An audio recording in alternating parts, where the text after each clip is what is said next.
Bonjour, bonjour, shalom dans vos maisons, soyez vraiment la bienvenue, installez-vous. Aujourd'hui, nous allons avoir une discussion, je vais vous parler de mon expérience et ce que le Seigneur a fait pour moi en matière de sentiments, en matière de célibat et de mariage. Je me suis dit que je voudrais comme ça encourager plus d'une ce message, cette vidéo. D'ailleurs, c'est une dédicace à vous, toutes mes sœurs célibataires, à vous, toutes mes sœurs chrétiennes, où vous vous trouvez dans des affaires de sentiments et vous ne savez pas où se tourner, vous ne savez pas à quel Dieu vous trouvez, à quel Dieu vous tournez, à quel saint vous vouez pour trouver la balance en ce qui concerne les relations. Alors, ce message, c'est pour vous. Et le titre de ce message, c'est vraiment « Faire confiance à Dieu dans le célibat ». Je l'ai fait et ça a marché. Et je partage cela parce que je me dis, si le Seigneur l'a fait pour une personne, le Seigneur ne fait exception de personne. Il pourra le faire aussi pour vous toutes qui m'écoutez aujourd'hui. Donc, prenez place, faisons un bon petit Congossa. Alors, de quoi je vais vous parler aujourd'hui, c'est de mon expérience personnelle et je vais tirer ce petit témoignage de la parole de Dieu qui se trouve dans le livre de Proverbes chapitre 3, versets 5 à 6. C'est un proverbe que j'aime, ça a beaucoup changé ma vie. Ça dit, « Mets ta confiance en l'Éternel de tout ton cœur. Ne te repose pas sur ta propre intelligence. Tiens compte de lui pour tout ce que tu entreprends. Et il te conduira sur le droit chemin. » Alléluia. Pourquoi ce verset est un bon verset d'appui pour ce dont je vais vous parler aujourd'hui? C'est un bon verset d'appui parce que oui, je m'étais appuyée sur ma propre intelligence lorsque je suis tombée amoureuse d'un gars que je savais très bien qu'il n'y avait pas d'issue. Il était musulman, mais à fond la caisse, le gars il est sénégalais, donc vous comprenez que c'est l'islam à fond la caisse. Et puis là, moi je suis chrétienne, je grandis dans la foi chrétienne, je sais tout de Christ déjà depuis mon enfance, donc du coup, quelle histoire! Une chrétienne avec un musulman et je connaissais la vérité, c'est même pas qu'il faut trouver des excuses, je savais, je connaissais la vérité que quel avenir dans ça. Et j'arrive au Canada, il est en France, je suis au Canada et le Seigneur m'amène dans des profondeurs où il me dit, Fifa, il faut qu'on recadre les choses.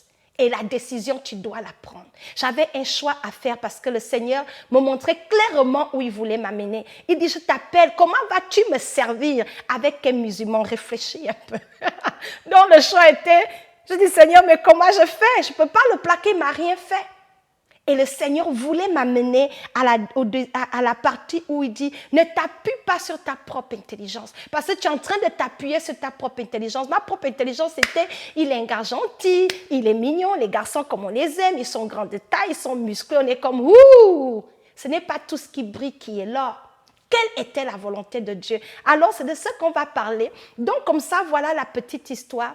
Et aujourd'hui, j'amène cette histoire devant vous. C'est que lorsque le Seigneur m'a apporté la conviction et que je ne voulais pas avoir mon Dieu et un autre Dieu, le Seigneur m'avait dit, soit c'est moi, tu dois faire le choix. Et le choix était clair. Je ne pouvais pas renoncer à Jésus, il était tout pour moi. Mais j'avais besoin d'aide.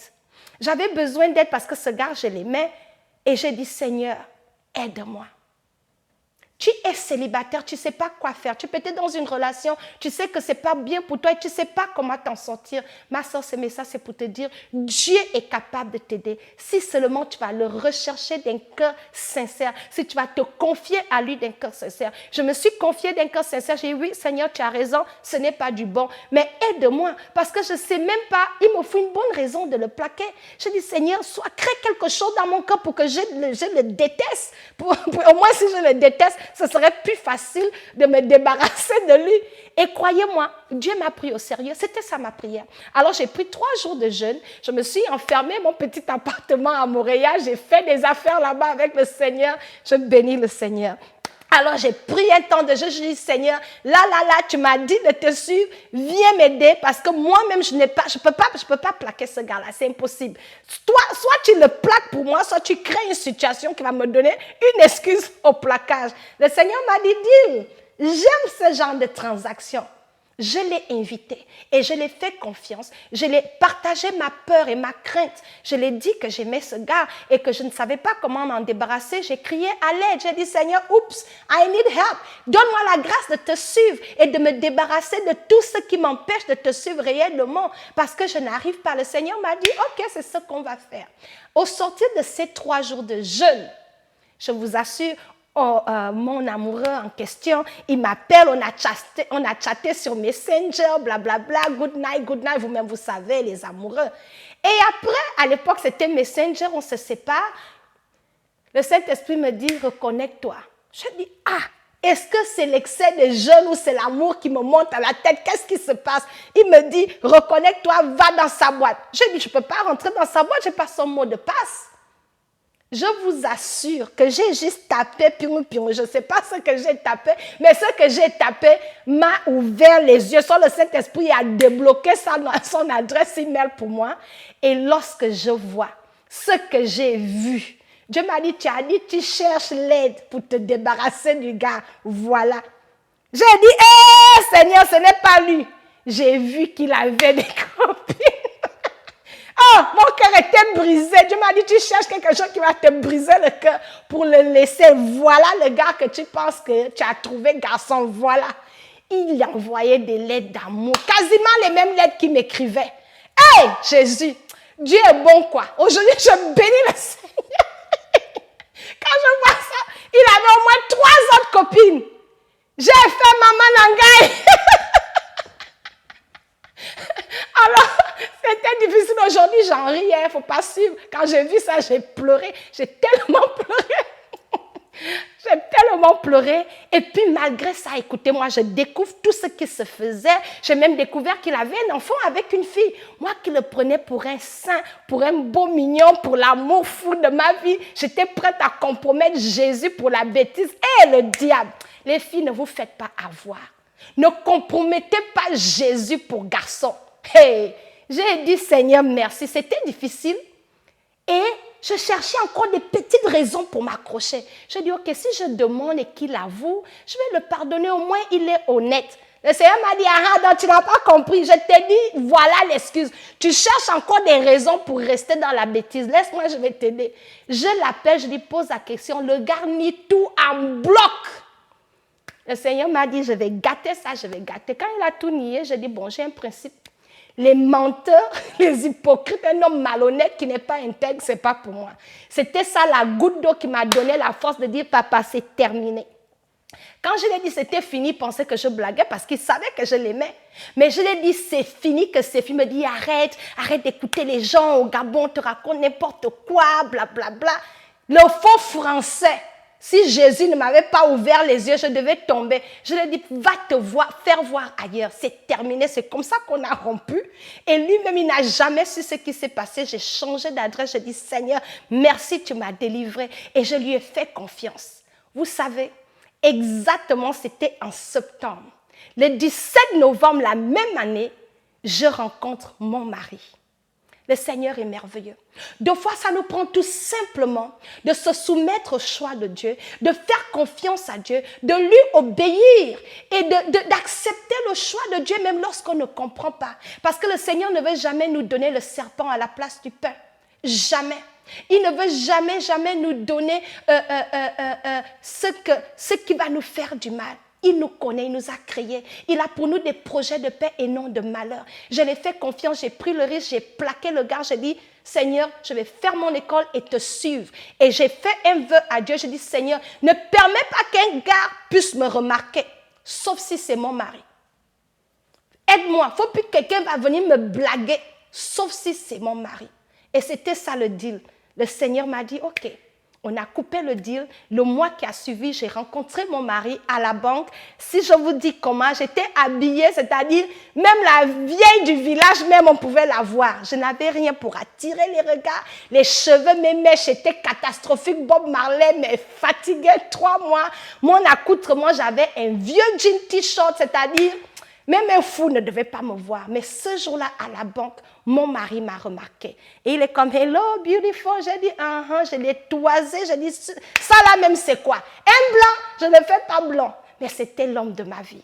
Je l'ai regardé, je dis, l'homme là, il se moque de moi, de toute façon, je suis pala. Il vient me dire, hello beautiful, il y a quoi de beauty? De toute façon, moi-même, je me connais, je me suis mirée, je n'ai rien de beau pour que tu me fasses. Je me suis dit, voilà un autre baratineur. Je te l'ai toisé, mais je sors de la banque, le gars est là. Il a commencé à me suivre et jusqu'aujourd'hui, il est dedans. Ça va faire cette année 17 ans qu'on se connaît. Je bénis le Seigneur.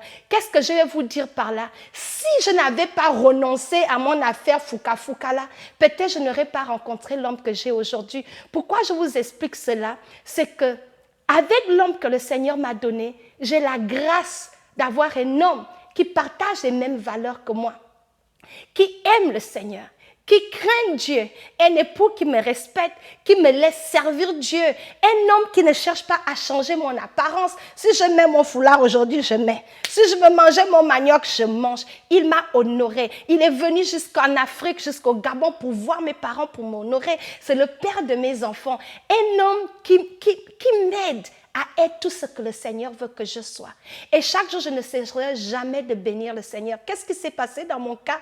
C'est l'obéissance. Certaines parmi nous, on est célibataires, on veut passer le temps à chasser les démons. Deux fois, c'est le péché qu'on entretient qui bloque la bénédiction de Dieu dans notre vie. Et tu es dans une situation compliquée que Dieu n'approuve pas et que tu veux garder parce que tu as peur d'être seule, parce que tu te dis peut-être je vais encore faire comment? Les filles, au travers de ce message, je vais vous dire, arrêtez de vous contenter de peu lorsqu'il y a plus. Arrêtez de vous entourer des mondains qui ne font qu'abuser de vous, vous donner des enfants, ils ne vous respectent pas, ils n'ont même pas le projet de vous marier, juste consommer gratuitement. Arrêtez de vivre dans des concubinages avec un homme 10 ans, 17 ans, tu es assise avec lui dans la maison et tu continues à espérer. Un homme qui veut de toi doit vouloir t'honorer, te valoriser. T'honorer devant tes parents, t'honorer devant Dieu. Mais aujourd'hui, nous les femmes chrétiennes, on a réduit nos standards où on va s'asseoir avec des hommes, on leur fait tout comme des épouses. Ils ne nous ont pas épousés, ils ne nous ont pas mariés. Vous comprenez que c'est un piège de l'ennemi. Parce que lorsqu'on a la vache, est-ce qu'on achète le lait? Vous devenez des grosses vaches dans des maisons. Non, mes sœurs, vous valez mieux. Et le Seigneur a quelque chose de meilleur pour nous. Mais la plupart du temps, nous sommes bornés. On s'appuie sur notre propre intelligence. C'est la raison pour laquelle le Seigneur n'a plani pas les sentiers. Dans mon cas, ça m'a pris de faire la deuxième partie de ce message, de ce verset de Proverbe 3, 5, 6 qui dit « Tiens compte de l'Éternel dans tout ce que tu entreprends et il te conduira dans le bon chemin. » Parce que j'ai tenu compte de ce que le Seigneur me disait que FIFA, il n'y a pas de relation entre la lumière et les ténèbres. Suis-moi, je te montrerai la voie. Je me suis soumise et je l'ai fait confiance, même lorsque c'était difficile de plaquer un beau mignon. Mais le Seigneur avait mieux. Et aujourd'hui, je regarde derrière, ce n'est pas comparable. Ce que le Seigneur a prévu pour moi, c'est tellement mieux que ce que j'aurais pu choisir moi-même. Donc, ça nous prend de faire confiance à Dieu lorsque nous sommes dans le célibat, de ne pas compromettre notre standard, c'est notre foi. La plupart du temps, on fait des compromis de s'encombrer avec des mondains, de sacrifier Jésus pour avoir de l'amour d'un homme. Jésus est un choix non négociable. N'abandonnez pas Jésus pour plaire à un homme. Lorsque tu es avec Jésus, sache que tu ne vas pas t'écrouler. Il t'amène toujours au bon port. Et priez, confiez-vous en Dieu. Lorsque les gens vous condamnent, ne vous comprennent pas que vous avez des sentiments, parlez au Seigneur ouvertement et obéissez ce qu'il va vous dire parce que le Seigneur donne toujours des instructions pour nous aider à sortir de nos impasses, à sortir de nos erreurs. Le Seigneur ne te laisse jamais dans la boue, sauf si toi-même tu veux rester. J'avais le choix, soit de m'entêter dans ma voie en disant « Oh Seigneur, oublie, ce gars-là, c'est l'amour fou. Je vais d'abord m'enjailler avec lui, ensuite je vais faire Jésus. » Plusieurs d'entre nous mettaient Jésus en griffe. Et pour pouvoir plaire aux hommes, je vais d'abord faire la bamboula, après je vais régler Jésus. Deux fois, lorsqu'on fait ça, quand Jésus vient là, notre vie est déjà gâtée. Quand Jésus apparaît là, ta vie est déjà un échec, que ça va te prendre 10 ans pour réparer les dégâts. Mais lorsque tu commences, tu prends le risque de commencer avec Jésus, ça t'élimine beaucoup de stress, beaucoup d'erreurs, beaucoup de pleurs et de larmes. Donc, c'est le but de mon message aujourd'hui, vraiment. Toi, la jeune chrétienne qui m'écoute, tu es célibataire, fais confiance à Dieu pour ton mari. Et comment tu le fais dans la prière? Demande à Dieu de t'orienter, d'aplanir les sentiers pour toi. Connais ta valeur, qui tu es. Ne négocie pas ton standard. Et Jésus était standard, non négociable. L'homme que tu veux avoir, cherche un homme qui va regarder dans la même direction que toi. Aujourd'hui, je suis heureuse parce que je peux servir Dieu librement dans mon couple. Et c'est ce qui me procure beaucoup de joie. Parce que lorsque tu as Jésus, le reste, ça tombe en place. Le reste se positionne. Dans mon message, mes sœurs, vous avez Jésus. Restez avec ce Jésus. Faites confiance au Seigneur qui va vous sortir de votre célibat. Il va vous donner mieux que ce que vous avez maintenant. Ne demeurez pas dans le péché pour amener l'Esprit de Dieu dans le péché. Mais prenez le choix, la décision, le risque de tout risquer, de tout perdre pour Jésus. Parce que lorsqu'on perd tout pour Jésus, on a tout gagné. Donc, c'est l'émission d'aujourd'hui. Voilà comme ça mon témoignage. Soyez bénis, soyez encouragés. Jésus vous comprend et il va vous aider. Soyez bénis. Merci.